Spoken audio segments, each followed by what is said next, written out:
gangguan pada sistem peredaran darah manusia. Yang pertama adalah anemia. Anemia adalah penyakit kekurangan kadar hemoglobin Fe dan eritrosit di dalam tubuh. Gejalanya antara lain muka pucat, lesu, sakit kepala, dan gangguan menstruasi. Anemia disebabkan oleh beberapa faktor. Yang pertama, kehilangan banyak darah, misal akibat pendarahan hebat, luka bakar, dan infeksi cacing tambang. Dan yang kedua, gangguan pembentukan darah akibat kekurangan vitamin dan zat-zat makanan tertentu. Selanjutnya, gangguan pada sistem peredaran darah yang kedua adalah leukemia. Leukemia adalah penyakit yang ditandai dengan kondisi produksi sel darah putih yang melebihi batas normal. Leukemia dapat terjadi karena adanya jaringan penghasil sel-sel darah yang tumbuh secara abnormal. Leukemia juga disebabkan oleh infeksi virus, terkena sinar radioaktif, dan terkena zat-zat kimia. Gejala penyakit ini yaitu muka pucat, lesu, demam, dan pendarahan. Selanjutnya adalah hemofilia. Hemofilia adalah penyakit keturunan yang ditandai darah sukar membeku. Apabila penderita hemofilia terluka, darahnya akan membeku sekitar 50 menit sampai 2 jam. Hal ini mengakibatkan penderita mengalami kehilangan banyak darah, sehingga dapat mengakibatkan kematian. Oke teman-teman, tadi kita sudah belajar tentang gangguan pada sistem peredaran darah yang berhubungan dengan darah. Nah, sekarang kita akan belajar tentang gangguan pada sistem peredaran darah yang berhubungan dengan jantung. Gangguan pada sistem peredaran darah yang berhubungan dengan jantung yang pertama adalah jantung koroner. Nah, penyakit ini disebabkan adanya penyumbatan pada arteri koronaria di dinding jantung akibat penumpukan plak pada dinding dalam pembuluh. Akibatnya, aliran darah menjadi kurang lancar.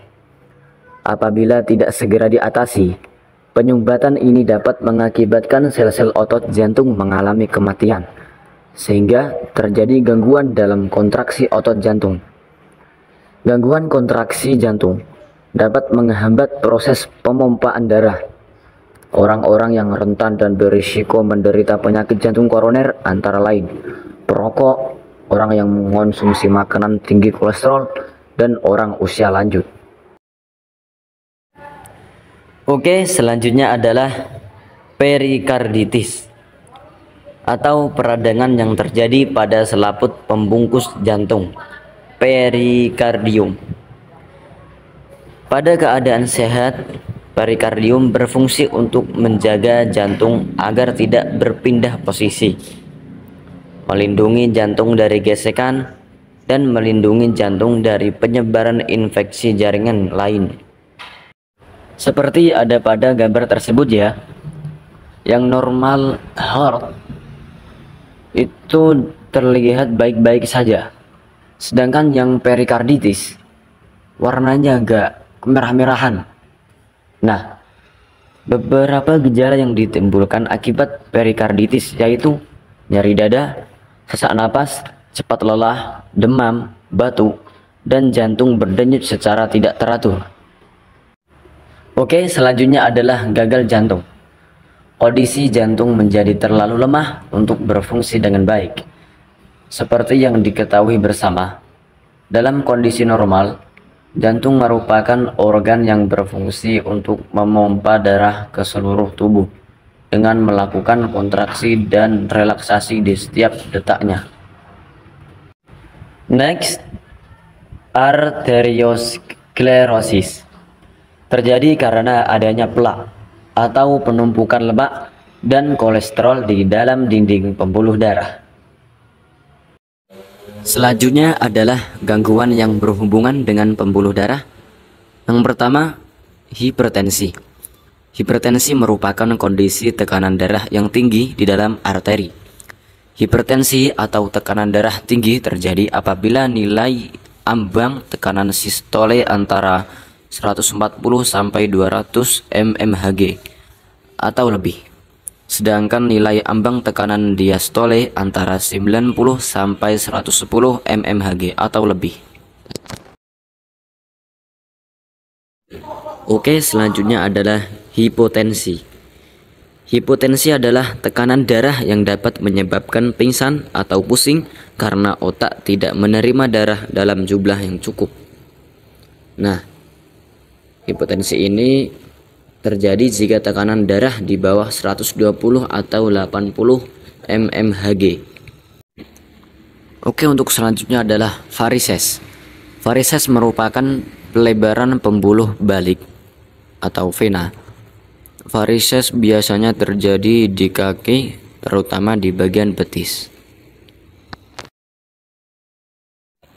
Oke, untuk selanjutnya embolisme. Penyumbatan pada aliran pembuluh darah yang dapat berupa gelembung udara atau darah yang menggumpal. Penyumbatan yang terjadi dapat membatasi bahkan menghentikan aliran darah. Hal ini yang membuatnya menjadi kondisi yang membahayakan karena dapat memicu kematian. Lanjut, stroke.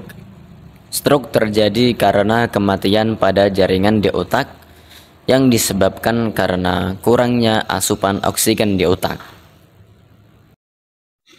Selanjutnya adalah wasir. Wasir adalah pelebaran pembuluh darah balik di daerah anus. Oke teman-teman, dari materi-materi yang kita pelajari tadi dapat disimpulkan bahwa gangguan pada sistem peredaran darah manusia adalah kelainan atau penyakit yang terjadi pada sistem peredaran atau sirkulasi darah manusia, baik yang disebabkan oleh faktor internal maupun eksternal. Oke teman-teman, mungkin itu saja yang dapat kita pelajari. Kurang lebihnya mohon maaf. Semoga bermanfaat. Terima kasih. Wabillahi taufiq wal hidayah wa ridha wal inayah. Assalamualaikum warahmatullahi wabarakatuh.